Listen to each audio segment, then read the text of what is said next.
Bonjour à tous et bienvenue sur votre chaîne 360 Villages. Aujourd'hui, je vous propose de découvrir le paddle.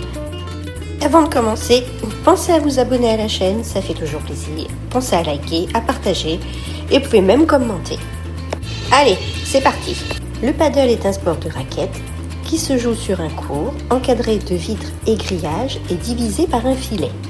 Historiquement, le paddle est une adaptation du tennis et partage donc avec lui plusieurs similarités. Le comptage des points y est le même et les balles utilisées sont identiques, quoique avec une pression légèrement inférieure. Il est joué uniquement en double et le service doit s'effectuer à la cuillère.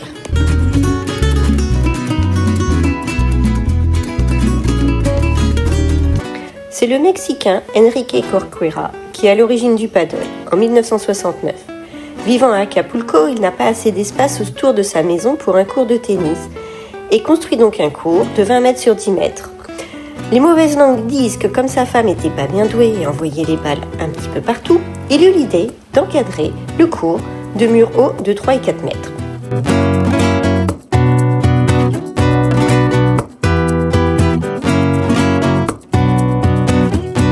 Au lieu d'une raquette de tennis, le jeu se joue avec une batte plate en bois. En 1974, quand son ami le prince Alfonso de Hohenlohe, pas facile à dire, arrive d'Espagne pour lui rendre visite, il y prend tellement goût qu'il ramène l'idée avec lui à Marbella en Espagne. Après études et délibérations sur le design correct du court et les règles du jeu, les premiers courts de paddle sont construits au Marbella Club, où le prince partage sa nouvelle passion avec la jet set. Très rapidement, des joueurs de tennis, y compris certains grands noms comme Manolo Santana, sont attirés par le paddle et des tournois s'organisent sur la Costa del Sol. Un ami millionnaire de Hohenlohe, qui fréquente régulièrement Marbella, est impressionné par ce jeu et l'emporte avec lui en Argentine. Plus de 2 millions d'Argentins pratiquent ce sport et avec plus de 3 millions de joueurs en Espagne, il devient un des sports les plus populaires du pays, avec une forte progression dans les années 2000.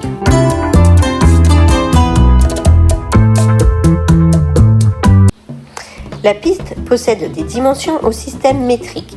Il mesure 20 mètres de long pour 10 mètres de large. Un filet et 2 carrés de service constituent le champ. Pas de ligne de couloir, pas de ligne de fond de court.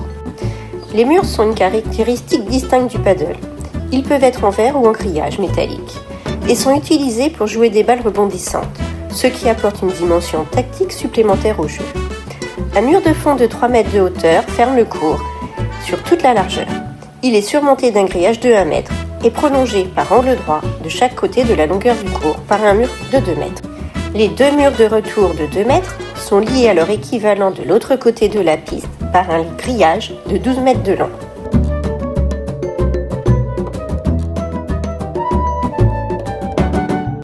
Les raquettes sont remplies de mousse et ne possèdent pas de cordage. Leur surface de frappe est percée de trous.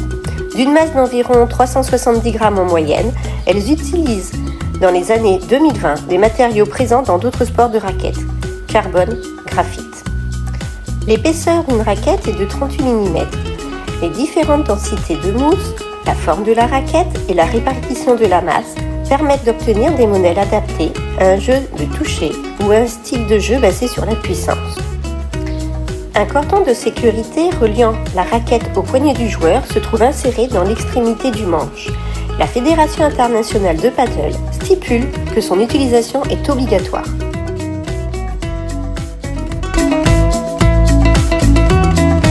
Les balles de paddle sont similaires à celles du tennis, mais elles ont une pression inférieure. Elles doivent être jaunes ou blanches pour les compétitions officielles.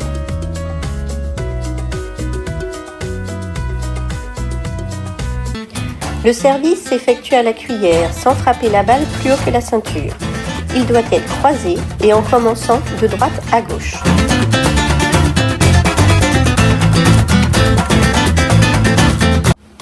Dans l'échange, après un rebond au sol, la balle peut toucher n'importe quelle autre surface plusieurs fois, excepté le sol.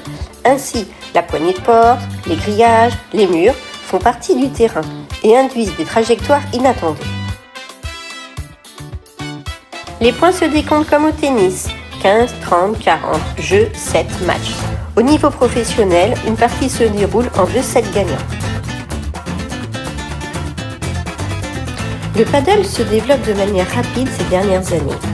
Par son caractère ludique, il séduit de nombreux champions de sport de raquette. Rafael Nadal, très fan de paddle, possède même des cours dans son académie. Il joue très régulièrement avec des amis et des anciens pros. Roger Federer a récemment essayé le paddle, surtout lors d'événements promotionnels. Andy Murray a investi dans le développement du paddle au Royaume-Uni. Tu te demandes pourquoi jouer au paddle ? Parce que c'est facile à apprendre, ludique et social, physiquement accessible, c'est technique mais pas illicite, et surtout c'est stimulant et stratégique, et c'est très populaire et en plein essor.